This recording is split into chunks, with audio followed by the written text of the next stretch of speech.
What's going on, guys? Dare here with Fantasy Football Advice, coming at you with another fantasy football video. Today, it's Sunday, the games are here. It's been a while, we did not have a Thursday game, but it's time to go over the must start or sit tight ends heading into week 6. As per usual, we will be going over the top 18, covering every TE1 as well as 6 other potential options. To be clear, this is not a rankings video. These are not the order of which we have them ranked. However, every player we have listed inside the top 12 are ranked as TE1s this week. If you do have 2 players ranked very similarly, we would suggest going to our website, thefantasyfootballadvice.com, taking a look at the rankings so you know exactly which player we would start over the other. Before we do hop into the video, we gotta go over the stat of the day. Yesterday's stat of the day was which wide receiver currently ranks 3rd behind DK Metcalf and Adam Thielen in weighted opportunity rating. The correct answer was actually Marquise Brown. Congratulations to Connor McLeod, you got this one right. As for today's stat of the day, through 5 weeks, which tight end with at least 20 targets currently has the league's best catch rate? If you know who that player is, leave it down below. We'll be happy to let you know who wins in tomorrow's video. Without further ado though, let's get right into the tight ends. We are going to start with, of course, the top 6. Darren Waller, typically on this top 6 list. He's not in this week due to a bye week, but there really is no need to go in depth with any of these top few guys, that being Mark Andrews, George Kittle, Travis Kelce. Travis Kelce, of course, the top TE in all of fantasy. Even in a subpar matchup against the Las Vegas Raiders, he still posted his best fantasy day of the entire season. This week, he faces Buffalo, a much more favorable matchup. The Buffalo Bills, surprisingly, have allowed 4 receiving touchdowns to tight ends over the last 4 games. Jonnu Smith, who played them last week, had a 2-touchdown performance. So the upside for Kelce in this matchup, without Sammy Watkins inevitably leading to more targets, the upside's massive. As for George Kittle, after his first game back from injury, catching 15 of 15 targets, boasting over 180 receiving yards, and even reaching the end zone, he kind of came crashing down to earth. Kittle, typically a player who seems matchup proof, despite playing on 100% of snaps, he was held to a mere 4 receptions for 44 yards on 8 targets. Miami, they have been good at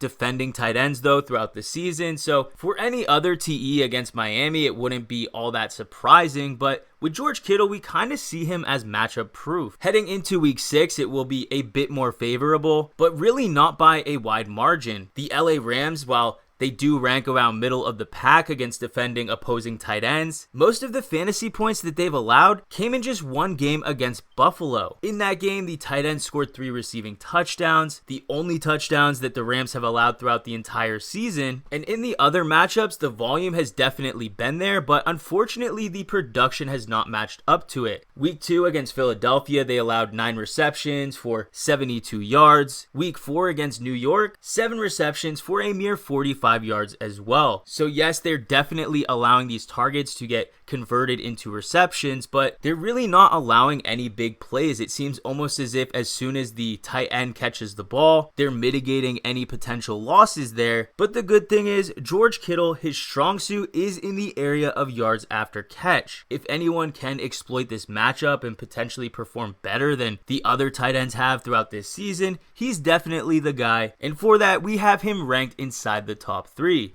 As for Mark Andrews, he currently has 5 receiving touchdowns through 5 games. Unfortunately, the snaps aren't as high as we would have expected with the release or trade of Hayden Hurst, but the production, it's still there. This offense, it really hasn't been as conducive as it was last season, but we all expected a bit of regression anyways. On a positive note though, the regression seems to mostly be coming from the wide receiver position. When the offense needs to make a play, they always look Mark Andrews' direction, and heading into week 6, they face the Philadelphia Eagles. The Philadelphia Eagles currently ranked 29th at allowing fantasy points to tight ends, aka this is an amazing matchup. All we need as a prime example of that is just to look back 2 weeks ago. Week 4, yes, that was George Kittle's return from injury, that massive 180 plus yard performance. Now, we're not saying that's what we're expecting from Mark Andrews, but it's definitely in the range of outcomes. But if you own him, no question, we're starting him. The next 3 names in the top 6 tight ends, this is where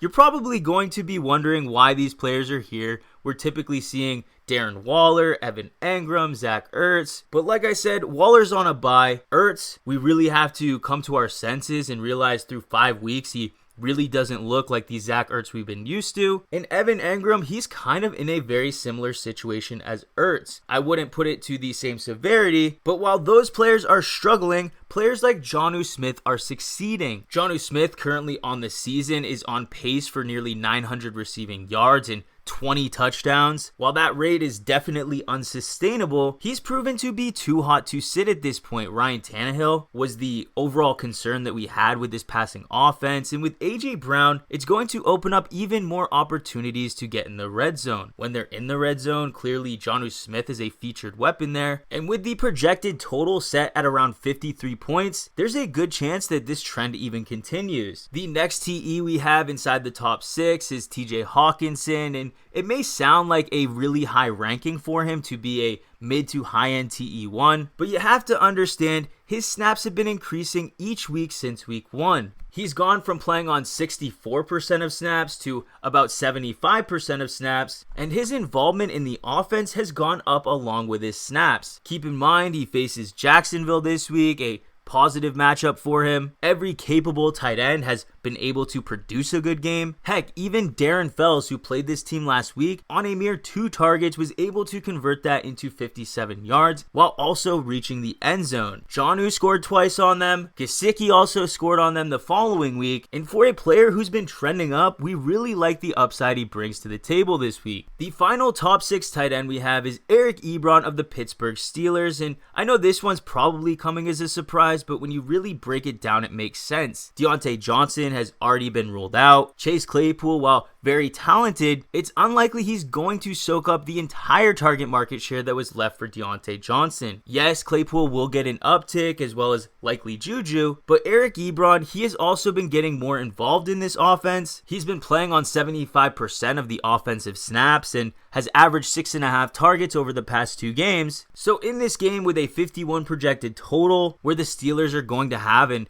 excess of volume, Eric Ebron could likely see one of his better performances of the season. We're jumping over to the back half of the TE1s, and to start this list, we have Robert Tonyan. He's coming off of his bye week. In this game, though, we are fully expecting Davante Adams to return, so the type of upside that he had in week 4, we really shouldn't expect that. Davante Adams, as we know, is going to garner a massive target market share in this offense, but Robert Tonyan has already carved himself out a role. He's scored in each of his last 3 games, and he's easily the second best receiver in this offense behind Davante Adams. So in this game against Tampa Bay, which has the second highest projected total of the entire week, trying to take a bet on a player who has scored 5 touchdowns in the past 3 games, it's a pretty good bet to take. Tampa Bay has also allowed a receiving touchdown to the tight end position in each of the last 2 games. Noah Fant in week 3, the last tight end not to score against them, he still had 10 targets. If you're getting 10 targets from Robert Tonyan,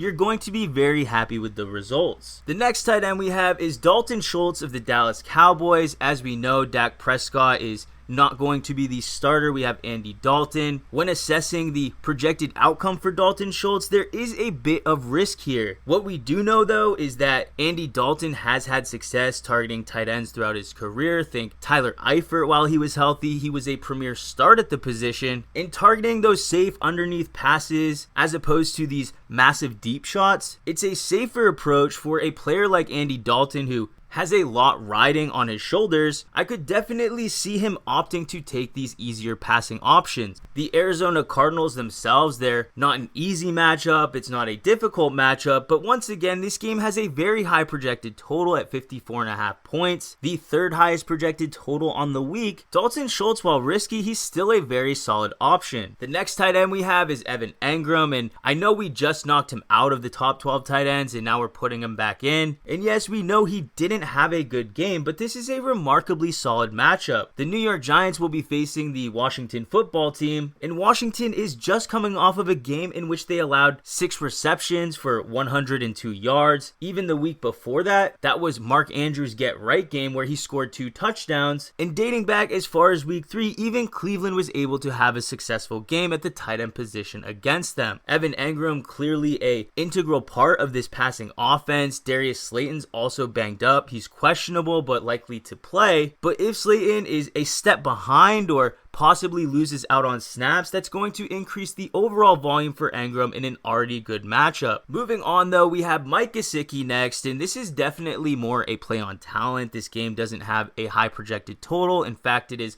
one of the lowest projected totals on the week. Miami is also coming in as massive home favorites, which doesn't indicate a heavy passing game script typically. But the TE landscape right now, it's pretty thin, much thinner than it was a few weeks ago when Zach Ertz was a name we were throwing out there in the top 12. We had Noah Fant who wasn't injured. So although this isn't the ideal matchup for Gesicki, this is likely going to be more of an uphill battle for him, but his role in the offense, coupled with the somewhat scarcity of the position, does warrant him ranking inside the top 10. The next tight end we have is Hayden Hurst. Hurst, I've been pretty vocal about the past few weeks about not really being a fan of him. The passing offense looks night and day different than it did to start the season. Dan Quinn was also fired. That could be looked at as a positive or a negative. We did see when Bill O'Brien was also let go, the Houston Texans passing offense looked arguably better than it did the entire season thus far. And that's definitely in the range of outcomes for Hayden Hurst this week. It will be more back to basics. Julio Jones, we still aren't 100% sure if he's going to play. If he doesn't, that does have the potential to lead to more volume for Hurst, but we've also seen in a game recently without Julio Jones against the Packers, even with Hayden Hurst being one of the only premier passing options in this offense, Calvin Ridley virtually playing a decoy role,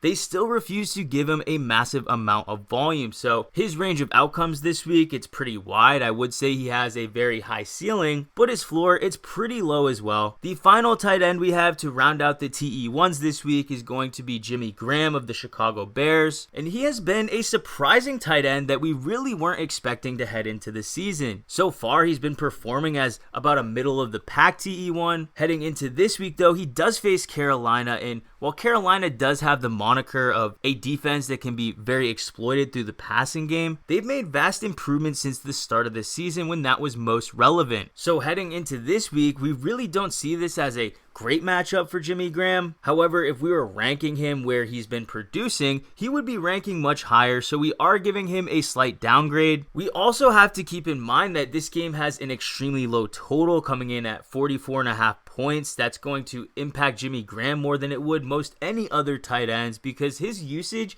is primarily in the end zone. We're not expecting a player like Jimmy Graham to post 100 receiving yards, get a massive amount of volume either. He's eclipsed 33 receiving yards just once on the season, so banking on a player who's touchdown or bust in a game that has a very low total, just be sure not to set yourself up for disappointment. We're jumping over to the final 6 tight ends, which will round out the top 18. Ideally, we don't want to be starting these players. And to lead it, we have an unfamiliar name in this territory, that's Zach Ertz. At this point though, through 5 weeks of the NFL season, we do have to come to the realization that we can't keep sabotaging our lineups just because of the name value of Zach Ertz, because the production, it really isn't matching up. Players like Ertz or AJ Green, we could tell ourselves each and every week that the bounce back is coming, but at some point we do have to put our foot down, realize that we're going to have to see it before we believe it at this point, and unfortunately, that's just the reality with Zach Ertz for 2020. The next tight end, we have a pretty similar situation as well with Tyler Higbee. Unfortunately, the volume for him looks nothing like we saw towards the tail end of last season, and although he was able to mask that in the early part of the season with a 3-touchdown game against Philadelphia, even in that game though, he received 5 targets, his season high in targets in a single game. Since then, he's been averaging sub 3 targets per game. He's also remained scoreless in 4 of 5 games, eclipsed 40 receiving yards just once, so despite the name value that he has or the draft capital invested in him, we really at this point need to be looking for safer options. The next player we have is Austin Hooper of the Cleveland Browns. This is certainly a player who appears to be trending upward. He received 7 targets in week 4, followed that up with double-digit targets in week 5, but we really shouldn't be too quick to anoint Austin Hooper as a bona fide TE1 right now. a lot of the increase in volume did tie in with the injury to David Njoku. Yes, Njoku did play last game, but he only played on 29% of snaps. He's coming back from an injury, and the team, they've noted that they are trying to trade him. If they want to trade David Njoku, the easiest way to do that is by giving him a star-studded performance, and while that's definitely speculation on what we could project, the facts are David Njoku, he's going to be healthier than he was last week. His snaps, his involvement, also likely to increase, and unfortunately that is going to come at the expense of Austin Hooper. The matchup this week, it's also not good. It's against Pittsburgh. Pittsburgh has only allowed one receiving touchdown to a tight end. Outside that game though, they've not allowed any tight end to eclipse 39 receiving yards either. So Austin Hooper, although the volume is very promising, if you do have to start him, make sure you play him at your own risk. The next tight end we have is Trey Burton, who is a kind of new name for this tight end video we've done. Trey Burton doesn't typically make this list, and that's because he hasn't been healthy so far this season. Mo Alley-Cox has been a name that has been thrown in the hat, and he's been producing when his number's called, but the Indianapolis Colts, they are invested in Burton. Unlike Cox, he's also receiving a significant amount of volume. This is an offense led by Phillip Rivers, who we know loves targeting the tight end in the red zone. So if you are one of those people who have to take a shot on a tight end this week, you're looking for some upside, but your options on the waivers are limited, Trey Burton, he could definitely be a player that surprises you. Behind him, we have Rob Gronkowski. Yes, Rob Gronkowski, he does have that name value. Yes, he's also playing with Tom Brady and also OJ Howard. He is no longer a factor. Unfortunately, though, that doesn't mean Rob Gronkowski instantly boosted into TE1 conversations, though. Cameron Brate, he's vulturing touchdowns again, as he's done throughout his entire Tampa Bay career. Then also the hope and expectation that his snaps would overall increase. That really didn't happen either. And now heading into this week, we likely have Chris Godwin returning as well. That's just one more passing weapon in this offense outside of Gronk. Cameron Brate, he's also trending up. So although his name is still Rob Gronkowski, we would like to leave him on the bench. The final tight end we have rounding out the top 18 is Irv Smith Jr. I know this isn't a familiar name either for you guys, but the fact of the matter is the Minnesota Vikings, they need more passing weapons. Irv Smith Jr., surprisingly, he's not only seeing more overall snaps, which have been trending upward each consecutive week, he's also running more routes. The best part though is that this week he faces Atlanta. Robert Tonyan, of course, scored 3 receiving touchdowns against them. Jimmy Graham, he had a multi-TD performance. And even Dalton Schultz, Greg Olsen, they were able to score a touchdown as well. Irv Smith Jr., definitely a risky player. We're banking on the trend of him seeing more snaps, more offensive plays, more routes ran to continue, which does bring in a certain level of risk, but that's why he's not ranked as a top 12 tight end, but still somebody you should consider if you have no other option. But guys, that's going to do it. We just went through the top 18 tight ends. If you did enjoy this video, how about hitting that like button? If you're new to the channel, please hit that subscribe button. We thank you all for watching, and we'll catch you on the next one.